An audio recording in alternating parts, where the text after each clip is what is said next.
તું બહાર જા ને, હું પેપા પીગ બંધ કરી દઈશ. તો જા जा. Hey everyone, welcome back to my channel. So आज के इस वीडियो में मैं आप सबके साथ शेयर करने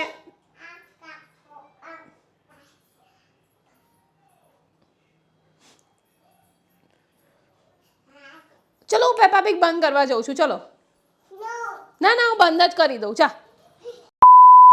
hello everyone, welcome back to my channel. So बहुत टाइम के बाद मैं आप सबके लिए राखी मेकिंग का वीडियो लेके आई हूँ. सो ये आपको बिल्कुल भी मिस नहीं करना है. तो आज के इस वीडियो में आप सीखने वाले हैं कुछ इस तरह की डिज़ाइन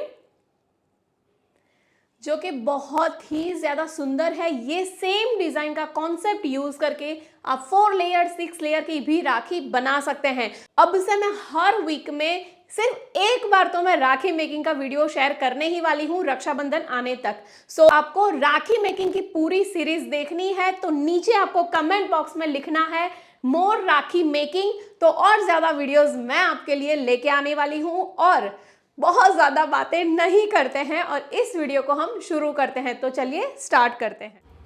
कॉपर वायर लेंगे. ये है डायमंड पेंडेंट और यहाँ पे जितना भी मटेरियल मैं आपको दिखा रही हूँ वो आपको chahu.in वेबसाइट से मिल जाएगा और ये मेरी खुद की वेबसाइट है तो आपको डेफिनेटली रीजनेबल रेट में ही मटेरियल मिलने वाला है.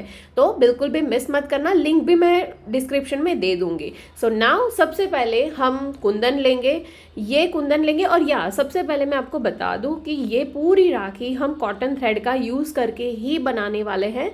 सो आपके पास जो भी मटेरियल है, अगर नहीं भी है तो आप हमारी वेबसाइट से डायरेक्टली परचेज करके भी बना सकते हैं. तो यहाँ पे मैं एकदम इजी वे में राखी आपको बनाना सिखा रही हूँ. तो सबसे पहले मैंने कॉटन थ्रेड को कट किया है.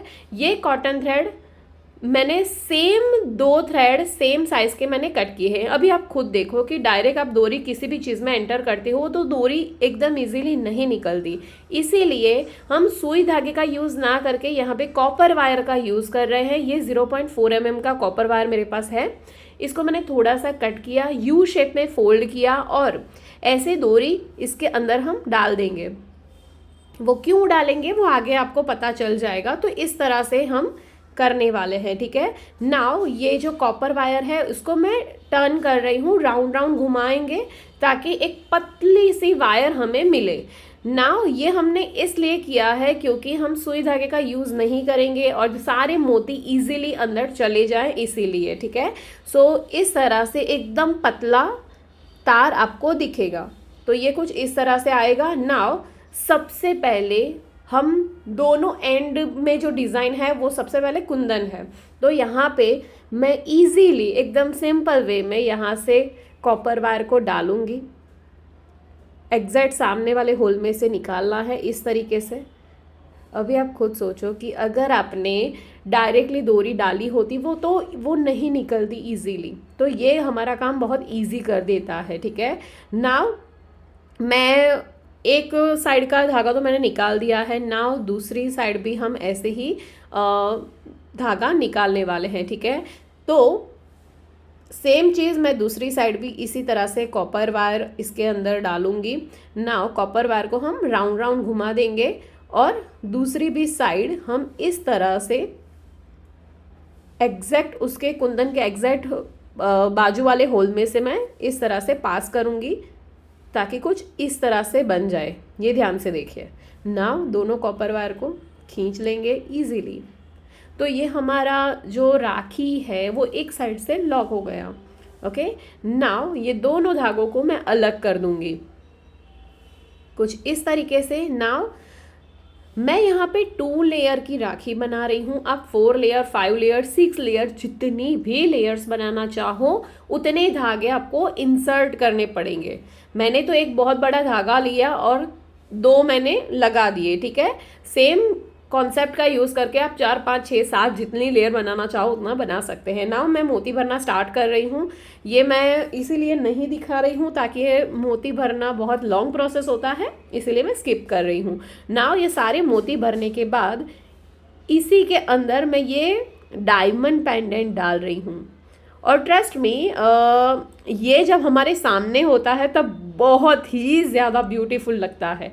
तो ये पेंडेंट डालने के बाद वापस से मैंने मोती डाले। नाउ अगेन हम कुंदन डालने वाले हैं, तो इसी तरह से जैसे हमने पहले किया वैसे ही हम इस तरह से थ्रेड को निकालेंगे कुंदन के अंदर से। तो ये एक साइड तो हमारी रेडी हो गई। नाउ सेम दूसरी साइड भी हम वही चीज़ रिपीट करेंगे। मोती मैं भरना स्टार्ट कर रही हूँ।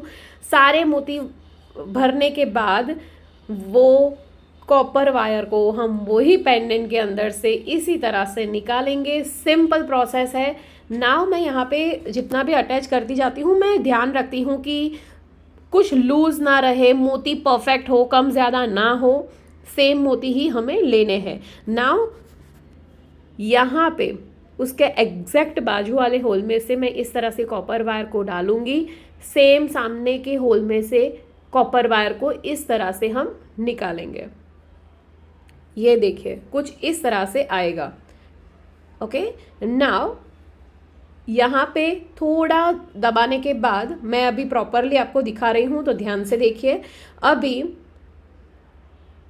यहाँ पे हमें लॉक भी लगाना है, ठीक है। तो आप चाहो तो डायरेक्टली कॉटन थ्रेड के अंदर ही लगा सकते हैं, और आप चाहो तो यहाँ पे गांठ बांधने के बाद आप कड़ी भी लगा सकते हैं। तो मैं डायरेक्टली यहाँ पे लगा रही हूँ, मैं जंपरिंग का यूज़ इस साइड नहीं कर रही हूँ।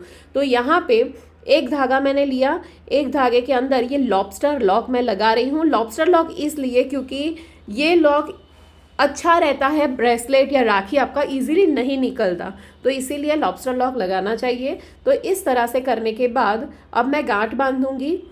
तो ये गांठ एकदम टाइटली आपको बांधना है ताकि आपके मोती और जितना भी आपने अटैच किया है वो परफेक्टली टाइट हो जाए, और इतना ज़्यादा भी टाइट नहीं करना है कि मोती ऊपर नीचे हो जाए, ठीक है। तो वो ध्यान में रखना है। 2 3 4 गांठ बांधने के बाद ये जो एक्स्ट्रा हमारा थ्रेड है उसको हम कट कर देंगे। और ये बात ध्यान में रखिए, आप चाहो अगर आपको और ज़्यादा सेफ्टी चाहिए तो आपने जो गांठ बांधी है उसके ऊपर आप एक छोटा सा एक डॉट ही ग्लू का भी डाल सकते हैं, ठीक है। तो एक साइड से हमारी राखी लॉक हो चुकी है। ना दूसरी साइड से हम लॉक करेंगे। तो दूसरी साइड मैं आंकड़ा नहीं दे रही हूँ, उसकी जगह पे मैं गोल्डन कलर की चेन दे रही हूँ। ये इसलिए क्योंकि हमारी जो राखी है वो ऊपर से बनाई है, नीचे से पूरा गोल्डन चेन होगा, ठीक है। तो यहाँ पे मैं जंपरिंग का यूज़ कर रही हूँ चेन को लगाने के लिए। तो यहाँ पे जंपरिंग में गोल्डन चेन डाल दी, कुंदन के अंदर से निकाल के इसको हम बंद कर देंगे। तो मैं कड़ी कुछ इस तरीके से हमेशा लॉक करती हूँ।